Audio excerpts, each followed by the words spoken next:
Hey Grace family, and welcome to another midweek check-in. We are in a bit of a different environment now. Caroline and Avery and I are actually at a conference here in Chicago. It's called the Worship Innovators Conference. It's run through Christ Church of Oak Brook, and it's only about a mile away from here. It's really nice. So we've just been spending the last couple of days here learning about how we can better use technology to serve the function and the purpose of spreading the gospel to all nations as Christ declares us to do.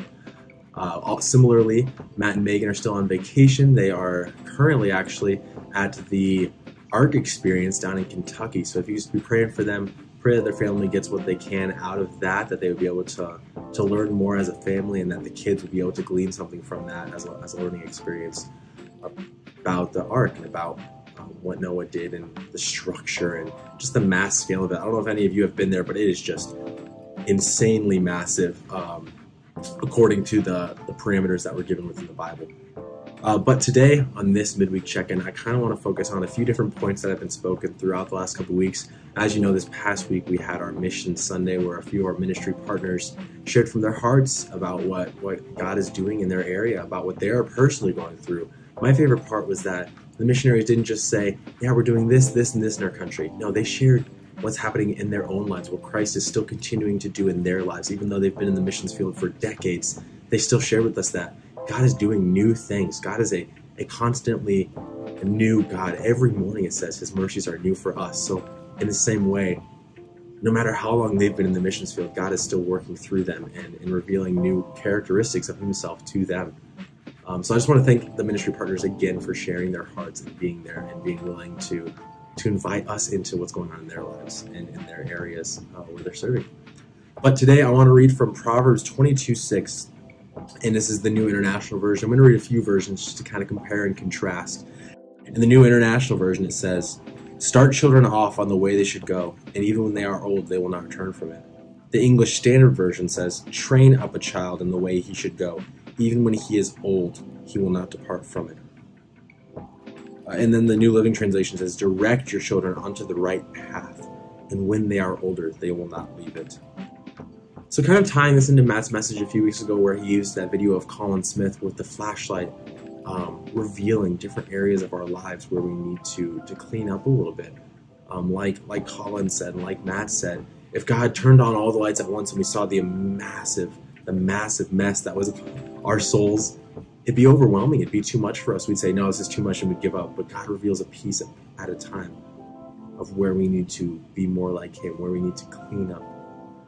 Similarly, something I have learned in my long, almost 2 years of parenthood is that children will slowly reveal areas that are you.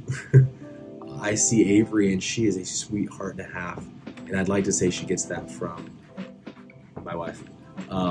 But there are times where she'll have a temper tantrum, or she'll get angry about something and she'll make a face or do something. I'm like, oh my goodness, that's me. that is the how I respond to things. Children are just us without filters, and so I'm able to see areas in my life that I need to clean up because they're who Avery is. She's showing me sides of myself that if I wasn't an adult and had a filter, that'd be me. That'd be how I would respond to things. And so this verse that we read through in Proverbs tells us to teach them, put them onto the right path, so when they're older, they will not depart from it. It is our job as parents to say, this is the way to go. Lean on Christ. Lean on your own understandings. In all of your ways, acknowledge Him. He will make your path straight. If we're setting them on the path that is already straight, God will carry them from there. He will sustain them. He will continue to teach them new things. Once they move out, once they're no longer under our roof, which I don't want to think about because Avery is only 2 and we have one on the way that's not even here yet, so I don't want to think about them being out of the house. But when they are out of the house, it is our hope and our trust as parents that hopefully we did the right job to teach them in their faith, so that the faith they have when they grow up is their own faith. It's no longer just them living because they lived with us.